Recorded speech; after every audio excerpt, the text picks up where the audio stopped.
आप सभी को प्रणाम।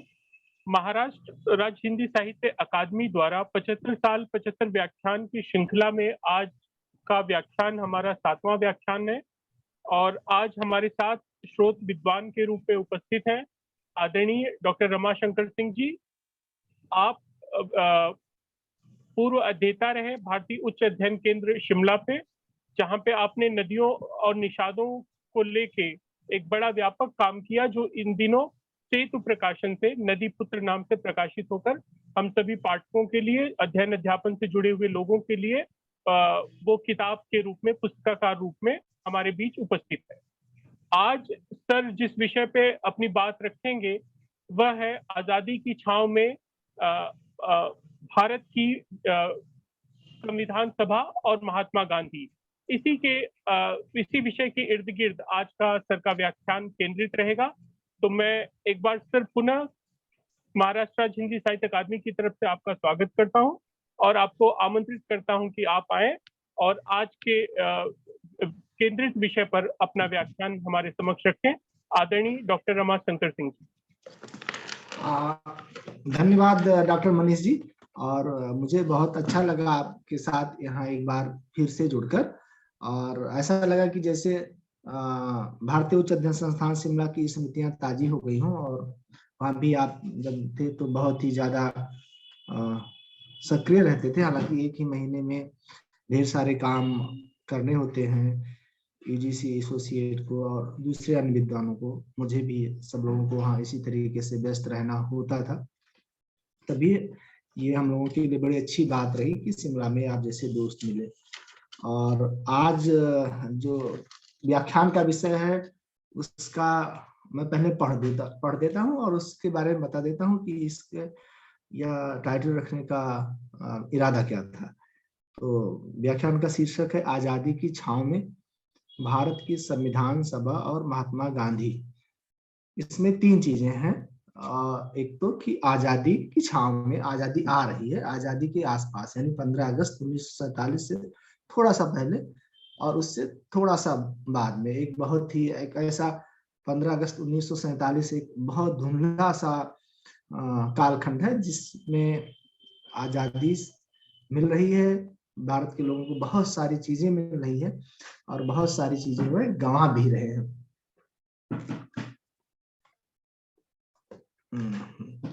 तो इस पृष्ठभूमि में ये व्याख्यान है। दूसरा, संविधान सभा पे बात की जानी है और उसमें महात्मा गांधी कहाँ पर उपस्थित है। व्याख्यान को इस शीर्षक से चुनने का कारण एक यह था कि बेगम अनीस किदवई की एक किताब है इसी नाम से, आजादी की छांव में, या नेशनल बुक ट्रस्ट से प्रकाशित है, 140 रुपए की है। तो पहले तो जो लोग भी इस व्याख्यान को सुन रहे हों, देख रहे हों, मैं उनसे गुजारिश करूंगा कि वह इस किताब को जरूर पढ़ें।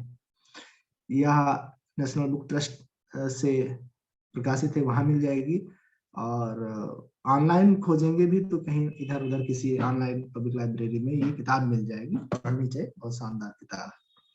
और जो बेगम अनीस किदवई थी, इनका जन्म बाराबंकी में हुआ था। बाराबंकी में शुरुआती रहनवारी के बाद इलाहाबाद रही, फिर देहरादून रही, दिल्ली रही। देहरादून में ही अक्टूबर 1947 में इनके पति का जो है दंगाइयों ने हत्या कर दी, हिंदू मुस्लिम दंगों के दौरान, वही जब आजादी आ रही थी, उसी दौरान ये सारी बातें हुई और हिंदू मुस्लिमों के संबंध बहुत ज्यादा एक दूसरे से अविश्वास और हिंसा से भरे हुए थे, दोनों तरफ हिंसा हुई खूब। तो उस सब के बारे में अनीस किदवई ने ये किताब लिखी है, अनीस किदवई ने, आजादी की छांव में। अच्छा, ये जब हो रहा था तो उस समय महात्मा गांधी क्या कर रहे थे, आप सबको पता है कि गांधी उस समय जो भारत, अविभाजित भारत उस समय का जो था, उसमें जितने दंगा पीड़ित इलाके थे, चाहे वो बेलिया घाट हो या बिहार में या नोआखली में, वो लोगों को समझा बुझा रहे थे, उनसे बातचीत कर रहे थे, हिंदुओं से कह रहे थे कि आप बेहतर ढंग से हिंदू रहिए, अपने धार्मिक सिद्धांतों का पालन कीजिए। अहिंसक बने रहिए। मुसलमानों से भी यही बात कर रहे थे और कह रहे थे आप सब लोग आपस में भाई भाई हैं और एक दूसरे पर हिंसा करने की क्या आवश्यकता है और ये सब छोड़ दीजिए। एक लोगों से बहुत ही गुजारिश कर रहे थे, बहुत ही करुणा से भरी पुकार एक इतिहासकार ने कहा है, वह लोगों से कर रहे थे कि आप ये सब छोड़ दीजिए। उसी बीच में भारत का संविधान बन रहा था और दिसंबर 1946 में भारत की संविधान सभा का गठन हुआ और भारत की संविधान सभा का गठन जो है वह कैबिनेट मिशन के प्रस्तावों के तहत हुआ था। तो उसमें ये था कि एक निश्चित जनसंख्या और निश्चित इलाके, धर्म और रियासतों के लोग इस संविधान सभा में शामिल होंगे और वो भारत के मुस्तकबिल के लिए, भारत के भविष्य के लिए एक अपना इतिहास बनाएंगे, सॉरी एक संविधान बनाएंगे, उस पर बातचीत होनी है।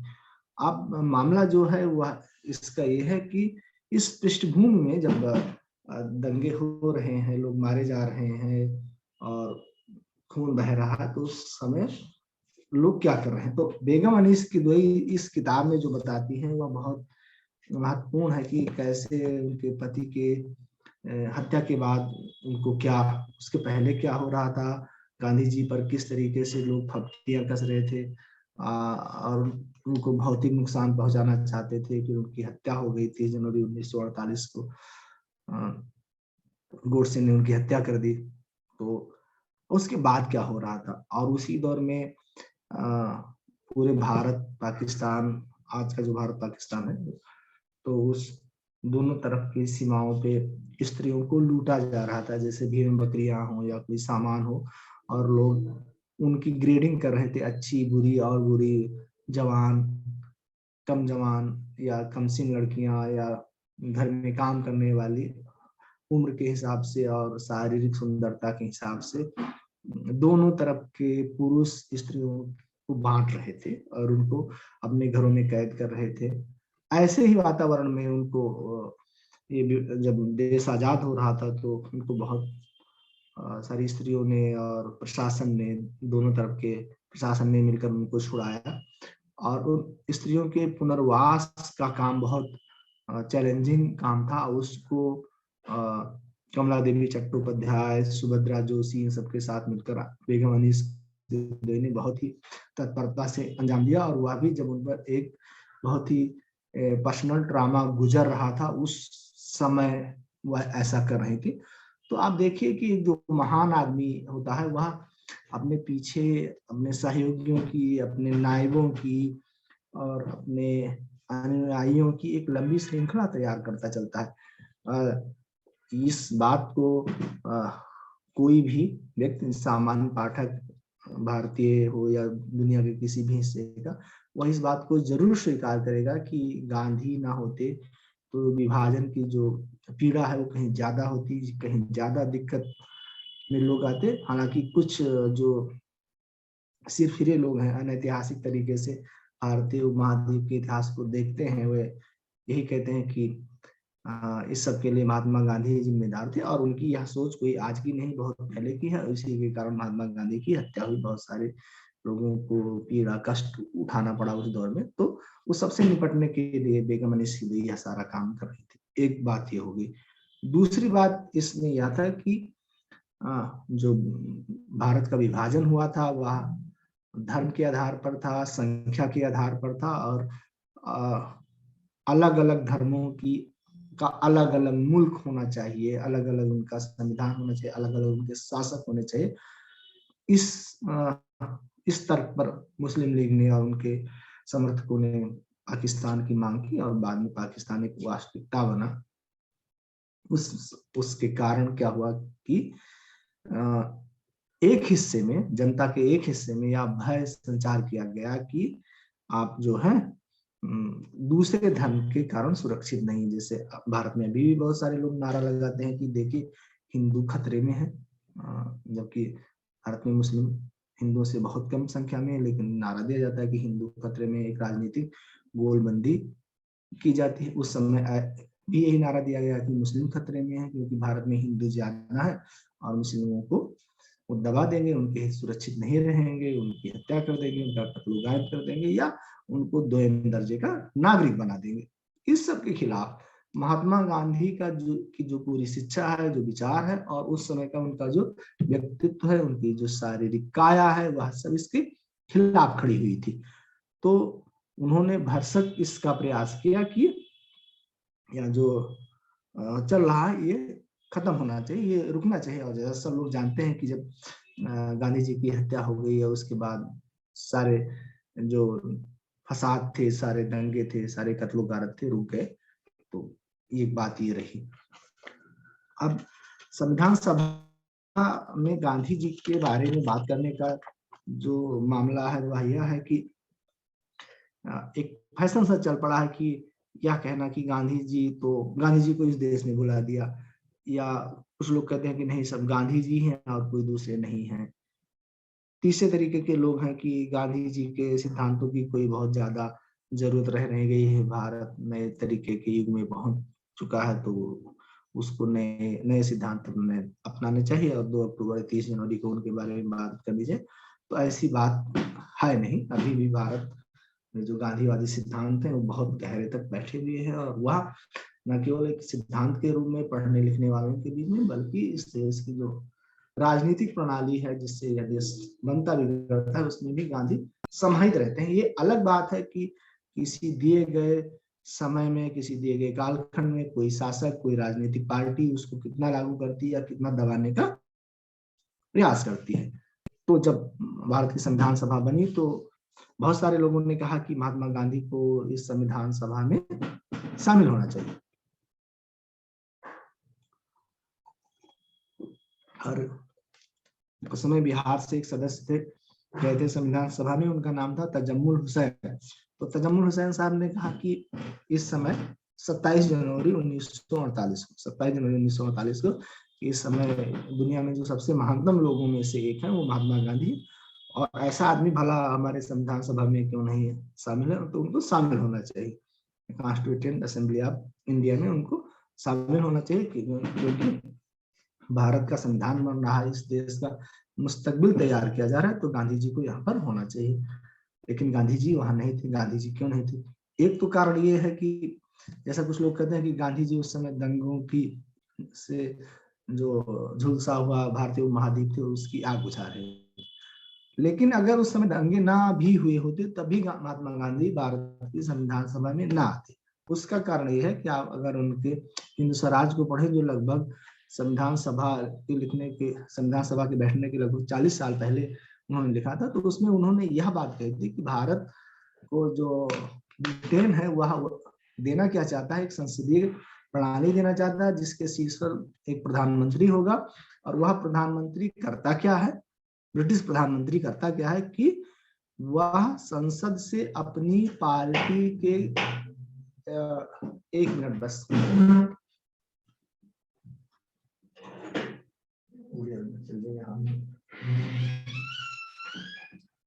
तो वह जो है संसद से अपनी पार्टी के काम कराने के लिए जाना जाता है, और हमेशा चुनाव में अपनी पार्टी का प्रचार करता रहता है। सब कुछ इधर उधर हो सकते हैं, लेकिन उनका कहना लगभग यही था। तो वो कह रहे थे कि भाई प्रधानमंत्री आप चुन रहे हैं, और वो कहता क्या है, अपनी पार्टी का काम करता है और अपने दल की भलाई के लिए संसद से काम करवाता है। तो महात्मा गांधी जो बात बिल्कुल 20वीं शताब्दी की शुरुआत में कह चुके थे, उस बात से उनकी नाराजगी थी। बाद में भी उन्होंने रिट्रीट किया कि हम जो है हिंद स्वराज में कही गई बातों पर कायम है। तो निश्चित ही वह ऐसी किसी भी व्यवस्था में शामिल होने से इनकार करते जो कि शक्तियों के केंद्रीकरण की तरफ जा रही थी, और जिसमें सारी शक्तियां प्रधानमंत्री नामक एक संस्था में निहित कर दी जानी थी।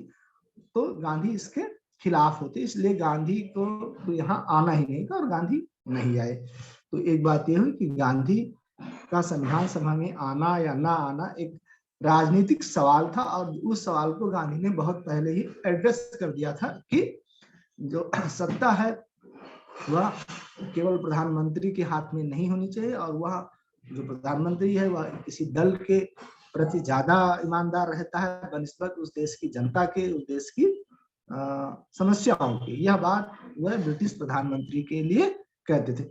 कमोबेश पूरी दुनिया में ये बात दुर्भाग्यपूर्ण तरीके से सही साबित हुई है कि जो लोग प्रधानमंत्री चुने जाते हैं वह अपनी पार्टियों के प्रति लगातार प्रतिबद्धता दिखाते रहते हैं, जिसकी गांधी ने आलोचना की थी। मैं नहीं कह रहा हूं कि आप अपनी पार्टी के प्रति प्रतिबद्धता दिखाइए या न दिखाइए, लेकिन उसका जो प्रधानमंत्री का जो मामला है वह आगे जाकर एक जनता के सहयोगी के रूप में, उसके लिए काम करने वाले व्यक्ति के रूप में बदल जाना चाहिए, ऐसा गांधी कह रहे थे। तो वो हुआ नहीं, तो गांधी का यहाँ पर आना असंभव नहीं था। दूसरा, आप सभी लोग जानते हैं कि गांधी ने हमेशा ग्राम स्वराज की बात की और कहा कि भारत जो है इसके तो लाखों गांव हैं उसमें बसता है और उनको एक आप इस तरीके से खुद मुख्तार होना चाहिए उनको, जिससे कि कोई उन पर दूसरे तरीके से शासन ना चला सके, और यह जो शासन की केंद्रितता है, जो उसका एकत्र होने का भाव है पावर का, वही एक सीमा के बाद जाकर उपनिवेशवाद में बदल जाता है। और पश्चिम ने भारत के साथ यही किया है, जहां पावर ज्यादा है वहां दूसरी लोगों को भी गुलाम बनाने के लिए उसे प्रेरित करता है। तो गांधी ये कह रहे थे कि आप यह जो पावर है, उसका जो टेम्पटेशन है, इसकी जो लालच है, उसको छोड़िए और लोगों को खुद मुख्तार होने दीजिए। तो यह दो कारण थे कि एक तो उनकी प्रधानमंत्री पद और संसदीय कार्य प्रणाली में उस तरीके से विश्वास नहीं था, और दूसरा वह पावर को लोगों के हाथों में डिस्ट्रीब्यूट कर देना चाहते थे कि भारत एक खुद मुख्तार देश के रूप में रहे। तो वहां पर उनका आना संभव नहीं था। इसको हम थोड़ा भी बाद में और ज्यादा बात करेंगे। अच्छा, अब क्या हुआ कि एक तो वहाँ संविधान सभा में नहीं शामिल, दूसरी जैसे हम लोग शुरुआत ही किए थे कि उस समय दंगा फसाद ये सब फैला हुआ था, तो एक थे आरबी धुलेकर साहब वहाँ संविधान सभा में, तो उन्होंने एक बहुत उस दिन मार्मिक बात कही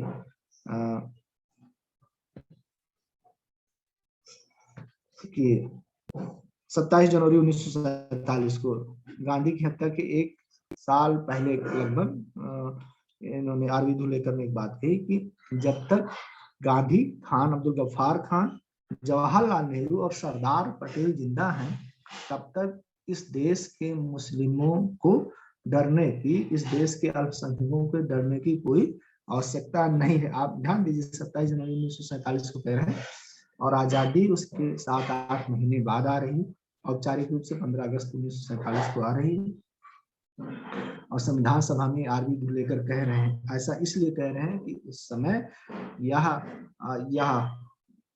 पूरे वातावरण में भारतीय उपमहाद्वीप में व्यापा हुआ था कि जो है मुस्लिमों का हित यहाँ पर सुरक्षित नहीं है और उनको दिक्कत आएगी और कोई उनके पक्ष में खड़ा नहीं होगा। तो जो भारत की संविधान सभा थी उसमें आरबी धुलेकर यह बात कह रहे हैं कि उनको डरने की जरूरत नहीं है। दरअसल जो उस समय की संविधान सभा थी, एक समय के बाद जब आजादी आ गई थी तो वो संसद में भी तब्दील हो गई थी, तो भारत की संसद और संविधान सभा दोनों के रूप में काम करे। तो आप ये समझिए कि देश की सबसे बड़ी पंचायत में उस समय ही यह बात कही जा रही थी, और जो हमारे लीडरान थे वह लोगों को इस बात के लिए आश्वस्त कर रहे थे कि उनको डरने की जरूरत नहीं है। लेकिन ऐसा हुआ नहीं, और अफवाहें बहुत तेज, सूचनाओं और सबसे ज्यादा तेज फैलती हैं, और बाकी आप सब लोग जानते हैं कि क्या उसका इतिहास रहा है। तो एक बात ये होगी कि वह उस समय ये बात मौजूद थी उस पूरे वातावरण में कि गांधी हमारे आसपास है और तब तक मुस्लिमों को डरने की जरूरत नहीं। यह बात संविधान सभा में की जा रही। बाद में गांधी जी की हत्या हो गई, ये बात। दूसरा, गांधी जी को लेकर एक अजीब किस्म का उनके प्रतिकारक कुछ पढ़े लिखे लोग, विशेषकर शहरी भारत के लोग करते हैं कि गांधी ने जो है ग्रामीण भारत को बहुत ज्यादा तवज्जो दी और उससे भारत का कोई बहुत ज्यादा भला नहीं होने जा रहा है। और उसी दौर में डॉक्टर अंबेडकर ने 4 नवंबर 1948 को, उनका एक बहुत प्रसिद्ध भाषण है डॉक्टर अंबेडकर का भारत की संविधान सभा में। भारत की संविधान सभा की जो प्रारूप समिति, ड्राफ्टिंग कमेटी थी, उसके चेयरमैन थे। तो उसमें डॉक्टर अम्बेडकर ने कहा कि यह अच्छी बात है कि इस संविधान ने, यानी कि जो बन रहा है, लघु बन चुका था, ये इस संविधान ने ग्रामीण गणतंत्रों को ज्यादा ताकत नहीं दी है, और उनको भला ताकत दी भी क्यों जाए, उन्होंने आज तक किया है। वे सांप्रदायिकता और पिछड़ेपन के प्रतीक हैं, और अज्ञानता के वे खो हैं, गड्ढे हैं, और साम्राज्य आते रहे जाते रहे, लेकिन वे बने रहे। यह बात उन्होंने एक ब्रिटिश शासक थे टी.एच.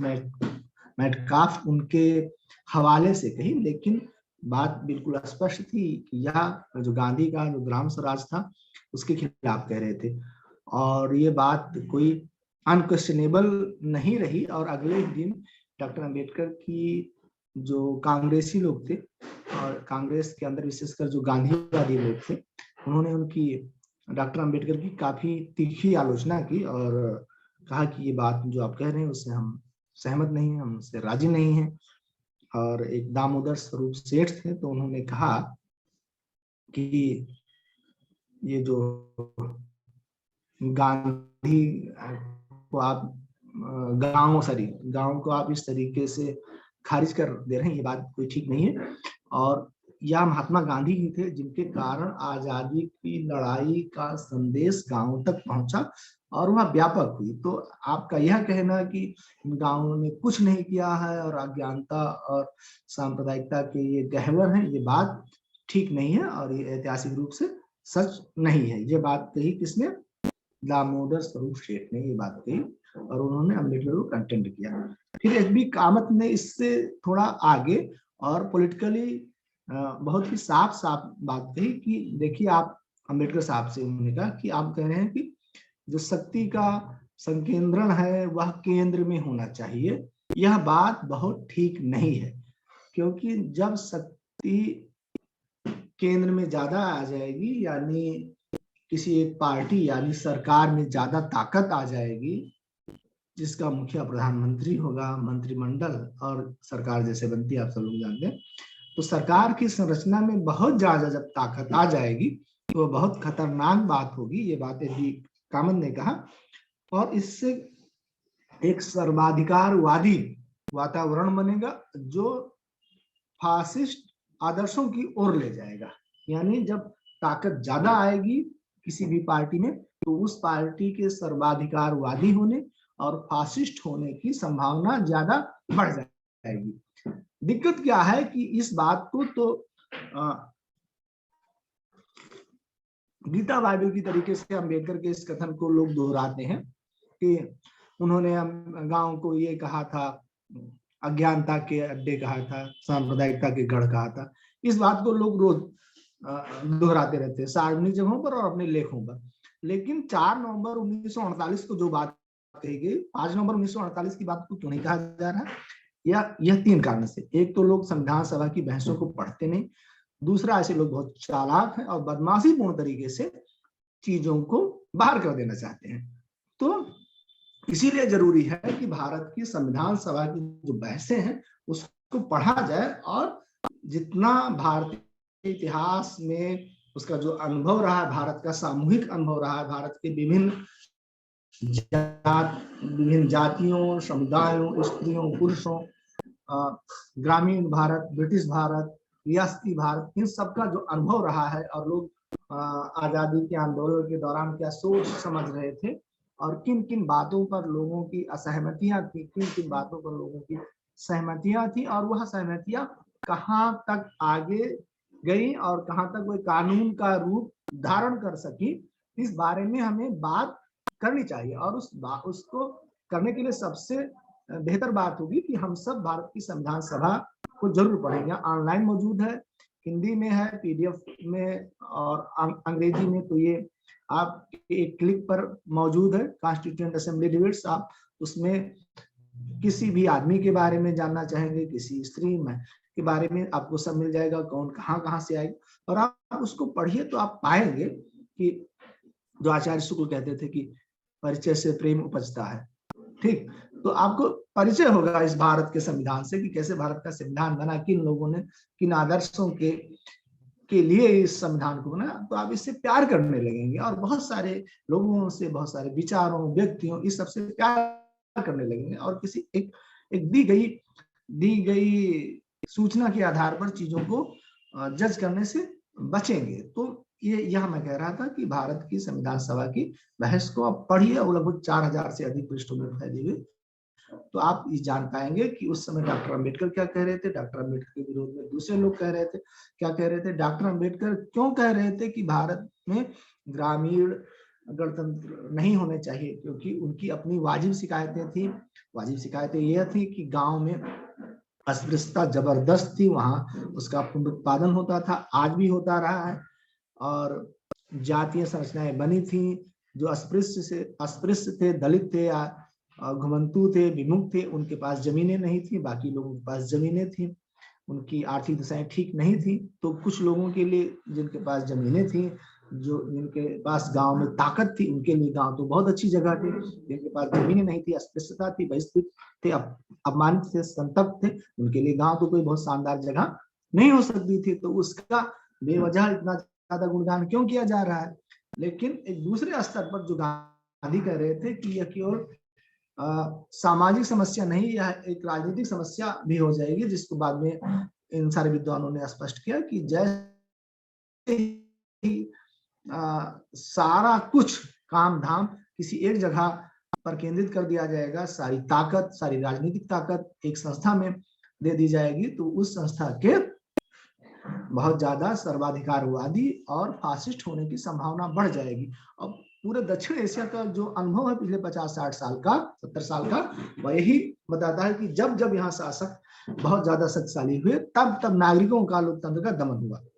ये लोगों को बहुत मजा आता है कि हमें मजबूत सरकार चाहिए, हमें मजबूत ये चाहिए, मजबूत वो चाहिए, लेकिन आप ये बताइए साहब कि नागरिक कहाँ गया इसमें? लोगों की आवाज कहाँ गई? व्यक्ति कहाँ गया? गांव कहाँ गया? छोटी छोटी जो इकाइयां हैं हमारे समाज की, देश की, वह कहाँ गई? तो ये सारी चीजें उनको कुचल देती हैं, दबा देती हैं। इसीलिए वो कह रहे थे कि भारत में जो ग्राम है, इनको खुद मुख्तार होना चाहिए, ये अपनी सत्ता खुद चला सके। तो ये बात हुई।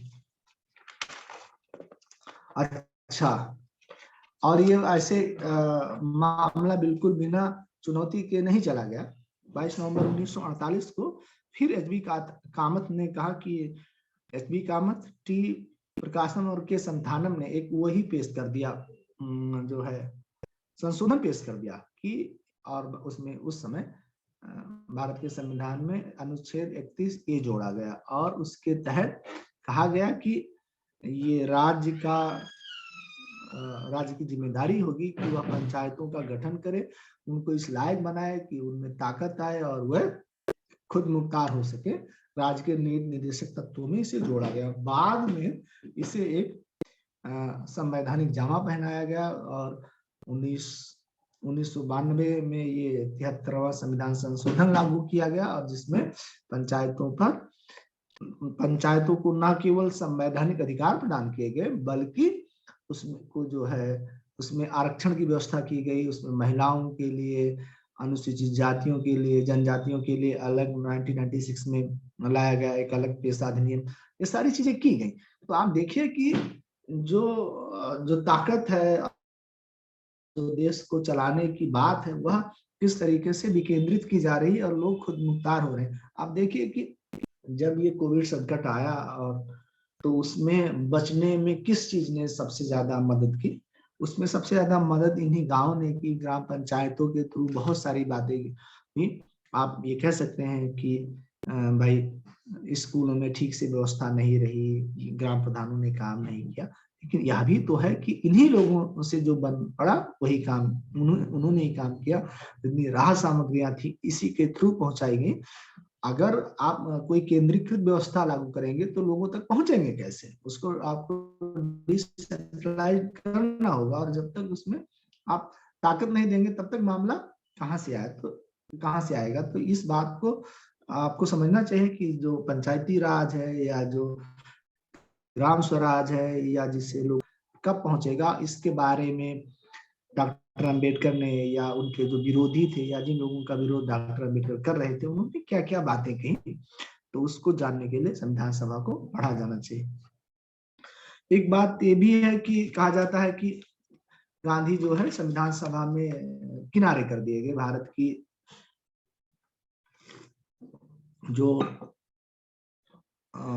की जो राजनीतिक संरचना है उसमें गांधी किनारे कर दिए गए। अच्छा, इस बात को कौन लोग कहते हैं? इस बात को प्राय वे लोग कहते हैं जो नेहरू को सीधे सीधे गाली नहीं देते या उनके सीधे आलोचक नहीं होते, और नेहरू के जो प्रचंड आलोचक हैं वह इस बात को बहुत शास्त्रीय रूप से कहते हैं कि देखिए गांधी जी ने तो ऐसा कहा था, गांधी जी ने वैसा कहा था, तो गांधी जी को बाहर कर दिया गया भारतीय संविधान निर्माण प्रक्रिया से। तो ऐसी बात नहीं है। आप जब संविधान सभा की बहसें पढ़ेंगे तो आप पाएंगे कि वो कोई बाहर नहीं है। खुद जब अक्टूबर 1949 में संविधान लगभग बन गया, नवंबर 1949 में जो प्रस्तावना लागू हुई 26 नवंबर 1949 को, तो उसके ठीक पहले क्या हुआ कि प्रस्तावना जब उसको ड्राफ्ट किया जा रहा था तो कहा गया कि ये किसके नाम पे लागू की जाएगी। किसी ने कहा कि ईश्वर के नाम पर, भारत के लोगों के नाम पर। तो एक बात यह भी उठी कि चूंकि भारत को आजादी दिलाने में महात्मा गांधी की बड़ी भूमिका रही है, तो ये जो भारत के संविधान की प्रस्तावना है वह महात्मा गांधी के नाम पर लागू की जानी चाहिए। और ये जो आजकल का काशी हिंदू विश्वविद्यालय है, तब भी बहुत महत्वपूर्ण और बड़ी संस्था हुआ करती थी, तो उसके कुलपति बाद में हुए गोविंद मालवीय जी। तो गोविंद मालवीय ने एक संशोधन पेश किया और उसमें उन्होंने कहा कि भारत की संविधान की प्रस्तावना में जोड़ा जाना चाहिए क्या, और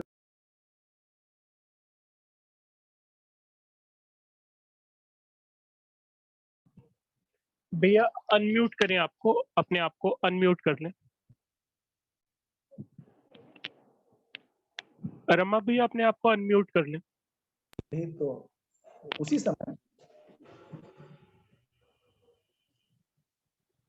समय दूसरे लोगों ने कहा कि नहीं, ये बात कोई बहुत पते की नहीं है कि गांधी जी का नाम इसमें जोड़ा जाना चाहिए। इसके दो तरीके के विरोधी थे। कुछ लोगों ने कहा कि नहीं, ये जो है भारत का संविधान केवल भारत के लोगों की इच्छा का सम्मान करता है, तो भारत के लोगों के नाम पर होना चाहिए, जैसा बाद में डिसाइड हुआ।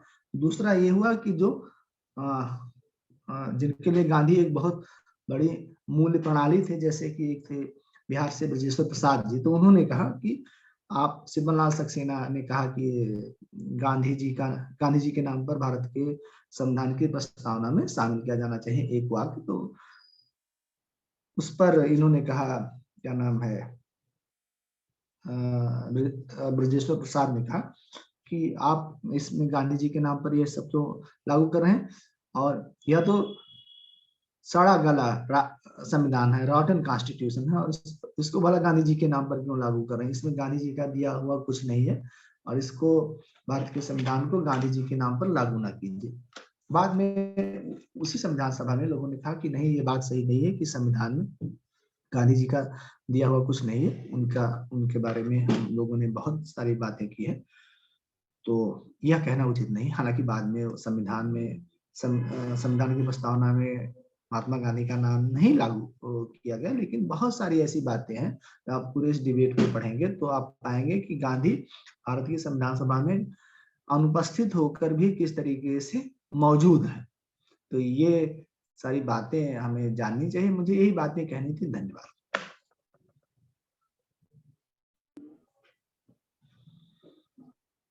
धन्यवाद भैया।